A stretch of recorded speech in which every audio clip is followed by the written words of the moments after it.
Une autre capsule aujourd'hui, combat pour les nuls. On vous présente quelque chose qui est peut-être un peu moins spectaculaire, mais tellement efficace, la sortie de garde. Donc, je suis dans ma garde. Mathieu veut sortir de la garde, justement. Donc, on va prendre le lead pour celle-là. Vas-y, mon Matt. Première chose, Pat, lui, dans la garde, comme on a vu dans d'autres capsules, veut couper la distance, contrôler ma posture pour pouvoir m'attaquer. Exactement. Chose que moi, je veux complètement à l'inverse. Je veux créer de la distance. Moi, je veux sortir de la garde, c'est-à-dire me libérer de ces deux jambes ici. Je peux venir pousser, créer de la distance, contrôler ses biceps. On va voir ça en détail. Une garde très simple, une façon très simple de sortir de la full garde qui fonctionne des fois. On va voir quelque chose de plus avancé après.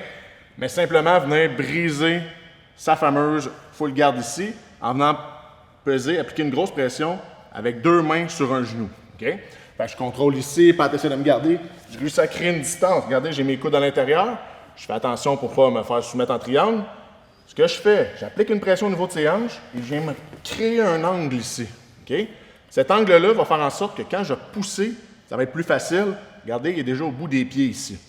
Si je ne crée pas d'angle, Pat va quand même avoir une bonne garde et il peut me ramener, me mettre en danger. Donc, j'applique une pression, je fais un angle, je viens pousser 2 sur 1 et là, je ne perds pas de temps ici. Je ne vais pas de main morte, je vais rapidement. Et dès que j'ai ça, je suive le mouvement, je vais essayer de faire un pont par-dessus ici avec mon tibia. Là, je suis en sécurité. Ah, c'est pas le fun, ça. Exactement, c'est le but de la chose. Je viens crosser son underhook pour être encore moins le fun là, sur Patrick. J'applique une pression et à la fin, je passe comme ça ici. Remarquez mon épaule. Je contrôle bien son haut du corps ici. Donc, je ne laisse pas contrôler ma posture. Je suis comme ça ici, je m'appuie, je crée un angle. Tout de suite, à 2 mains. Pourquoi 2 mains? Si je travaille à seulement une main, Pat peut contrôler mon autre bras. Puis regardez, il peut pousser mon poignet dans le triangle.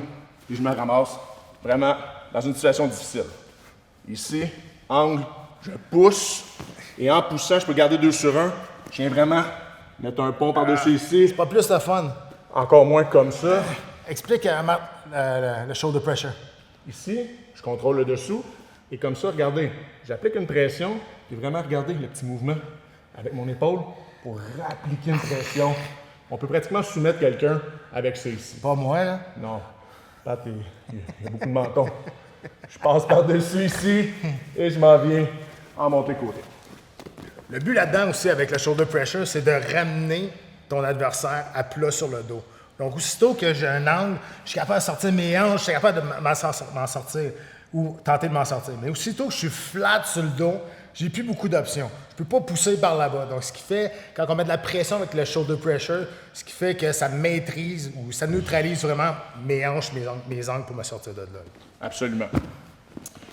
Deuxième façon de sortir, même chose. Je veux contrôler, je veux pas qu'il contrôle ma tête, je veux pas qu'il me contrôle ici à l'intérieur.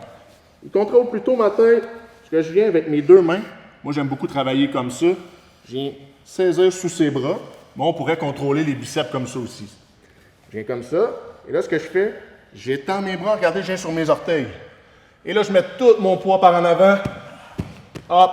Et j'abandonne pas mon poids ici. Très important. Ce que je fais, je prends un petit pas vers l'arrière, un peu comme on a fait au sol. Et là, je me mets à monter. Je monte. Je garde une main à la hanche. Je brise ici. Et même chose, je fais un pont. Et comme Pat expliquait, shoulder pressure, parce qu'ici, il peut encore pousser vers moi. Donc, ce que je veux, c'est le ramener au sol sur ses omoplates pour bien le contrôler. Vous avez vu, quand il s'est levé, Matt il a envoyé cette jambe-là en arrière pour faire glisser ma jambe. Mais s'il reste sur la même ligne, il va se faire renverser. Donc, je contrôle ici, je fais toutes les bonnes choses. Hop, je reste planté et je commence à monter. S'il reste sur la même ligne, moi, tout ce que je vais faire, c'est que je vais ouvrir ma garde, mettre mes genoux ensemble, mettre de la pression sur ses hanches, garder ces deux chevilles avec mes mains et je vais pousser, hop, et je vais être capable de suivre et je vais terminer en position montée complète. Donc, comme dans la boxe, comme un peu dans n'importe quel sport, être sur la même ligne, c'est jamais bon. Donc, la bonne façon de le faire, c'est exactement la première fois comment que Mathieu nous l'a démontré. Vas-y. Ici, on garde beaucoup de pression. On n'est pas pressé de se lever, sinon je me fais attaquer. Je prends le temps, lui, pour essayer de saisir mes chevilles, c'est pas grave. Je prends un petit angle, comme ça, quand je monte, regardez, je monte pas d'un coup. Je contrôle s'il rouvre déjà, tant mieux. Je brise ici, je descends mon genou. Et là, Je sens mon épaule à patte. Je m'en viens en montée côté. Et la raison pourquoi il va chercher le bras en dessous du mien, c'est que si moi je suis en dessous, j'ai un principe de levier. Donc c'est plus facile pour moi de pousser en dessous. Et là, je peux aller me sauver, peut-être aller chercher le dos. Sauf que ça, c'est la bagarre de l'intérieur. Donc je m'en vais ici, il va swimmer, on appelle ça swimmer son bras à l'intérieur pour prendre une position plus dominante. Et là, il va être capable vraiment d'aller chercher un bon crossface, comme ça, et me piner à terre, comme ça. Tout à fait. Hein? Dans le langage de lutte, on a le droit de le dire. Ça, on a le droit. Ça fait du bien de faire mal un peu. C'était la capsule combat pour les nuls. Aujourd'hui, c'était le passage de garde.